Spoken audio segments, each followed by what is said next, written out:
અને ત્યાં કથા શ્રવણ કરવા માટે એ વખતમાં 88,000 ઋષિઓ ભેગા થયા હતા. 88,000 ઋષિઓ. એટલે તો કથામાં એમ કે સુત નામના પુરાણિક સૌનકાદી ઋષિઓને કથાનું પાન કરાવે છે. અહીંયા મહારાજ સુખદેવજી છે એ રાજા પરીક્ષિતને પાન કરાવે છે. એવું સાંભળી અને દેવતાઓ છે, સ્વર્ગના દેવતાઓ, આ કથાનો મહિમા, ભાગવત કથાનો મહિમા તો જુઓ તમે, કે જે ભાગવત કથાનું શ્રવણ થઈ રહ્યું છે ભૂમંડળ ઉપર, એ દેવતાઓને ખબર પડી કે સુખદેવજી મહારાજ રાજા પરીક્ષિતને કથા શ્રવણ કરાવી અને મુક્તિ અપાવવાના છે.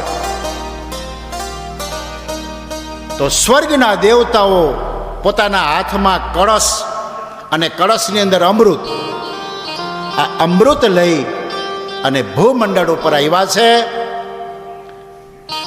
બાપજીને વિનંતી કરી, બાપજી કૃપયા આ જે અમૃત છે આ અમૃતનો સ્વીકાર કરો, મહારાજ પરીક્ષિતને એનું પાન કરાવો અને અમૃત રૂપી પાન થવાથી આ પરીક્ષિત છે એ અમર બની જશે.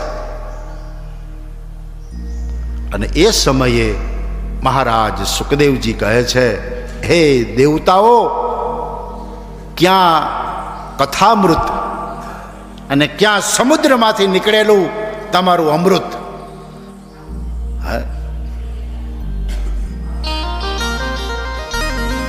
આવું સાંભળી અને દેવતાઓને સુખદેવજી મહારાજ એમ કહે છે કે તમે અભક્ત છો.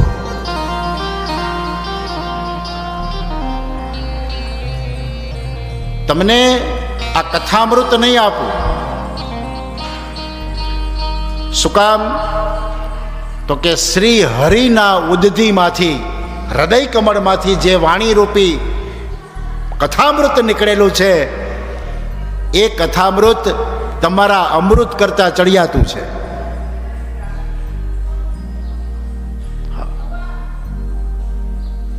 અને એ સમયે દેવતાઓને એક પ્રશ્ન થયો કે કથામૃતનું આટલો બધો મહિમા અને ભાગવત કથા એ અમૃત કરતા વધારે ઉત્તમ, તો એની તુલના કરવી છે.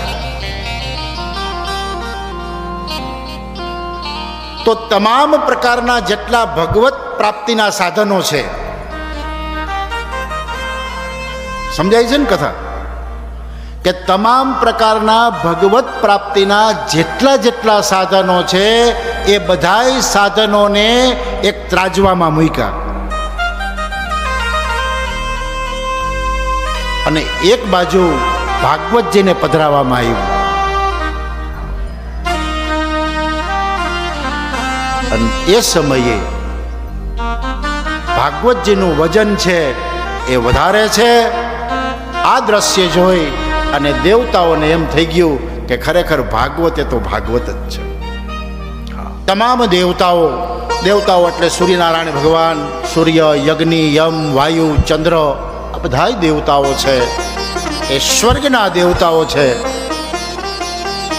એ સ્વર્ગના દેવતાઓ ભગવાન બ્રહ્મા પાસે ગયા અને બ્રહ્માજીને કીધું, બાપજી કૃપયા. બોલે શું? તો કે અમારે સત્કર્મ કરવું છે. તો એ સત્કર્મ કઈ જગ્યા ઉપર કરીએ? અને એ સમયે ભગવાન બ્રહ્માએ પોતાના હાથમાંથી એક નિમિષ નામ ચક્ર છોડે છે અને એ ચક્ર જ્યારે બ્રહ્માજીના હાથમાંથી નીકળ્યું ત્યારે ભગવાન બ્રહ્માએ એમ કીધું કે હે દેવતાઓ, જાઓ, તમારે સત્કર્મ કરવું હોય તો આ ચક્રની પાછળ ચાલ્યા જાઓ. અને આ ચક્ર જે જગ્યા ઉપર સ્થિર થાય ત્યાં સત્કર્મ કરજો, ત્યાં એ ભૂમિને પવિત્ર માનજો. આગળ ચક્ર, પાછળ બધા દેવતાઓ જાય છે. 14 બ્રહ્માંડ ચક્ર ફરી વળ્યું.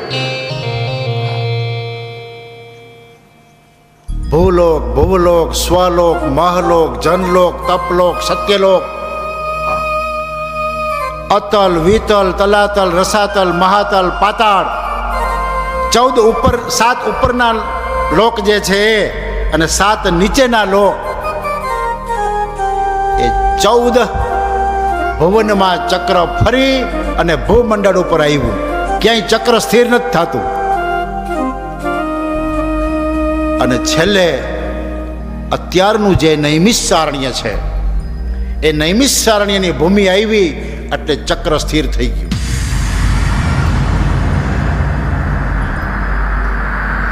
જે જગ્યા ઉપર ચક્ર ભગવાન બ્રહ્માના હાથમાંથી નીકળેલું ચક્ર સ્થિર થયું એટલે એ જગ્યાનું નામ પડ્યું નૈમિષારણ્ય. સંતાન નથી રડી પડ્યો અને એ સમયે સાધુ સ્વરૂપે આવેલા ભગવાનને દયા આવી ગઈ અને આકાશમાં દ્રષ્ટિ કરી. સ્વર્ગમાં આકાશમાં દ્રષ્ટિ કરી અને દ્રષ્ટિ થતાની સાથે જ આકાશમાંથી એક ફળ આવ્યું. ફળ એ સીધું સાધુ સ્વરૂપે આવેલા ભગવાનના હાથમાં આવ્યું. અને હે આત્મદેવ, તારી બહુ ઈચ્છા છે ને સંતાન માટેની, જા આ ફળ તું તારી પત્નીને ખવડાવી દેજે. અને એની પત્નીનું નામ છે ધુંધુલી.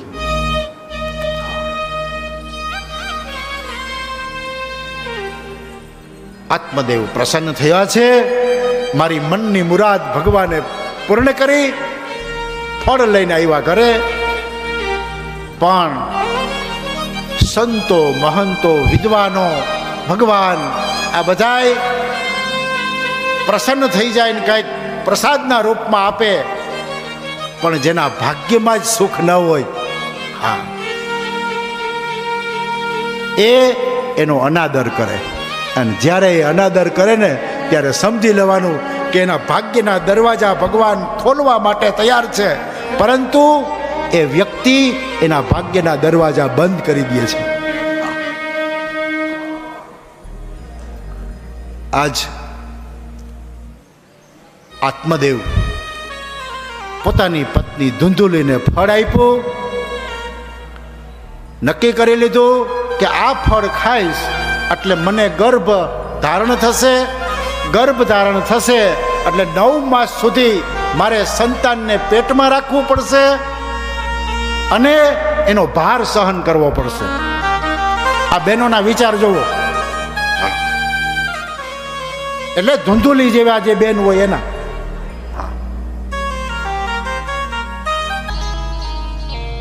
મોટા મોટા મંદિરોમાં પહાડા ઉપર જ્યાં માં જગદંબા બિરાજે છે, ત્યાં કોઈ સાડીઓ લઈને પહેરાવે માને અને ઉમરાવાળી માને રાજી ન રાખે.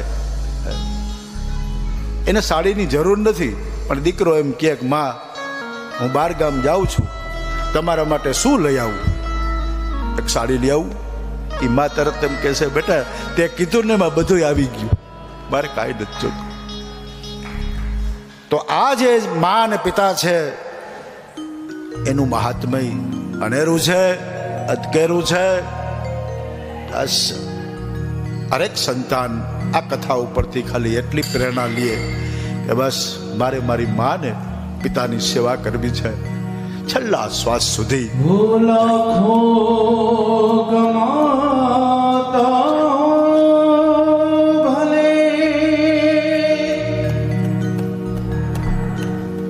અરે મા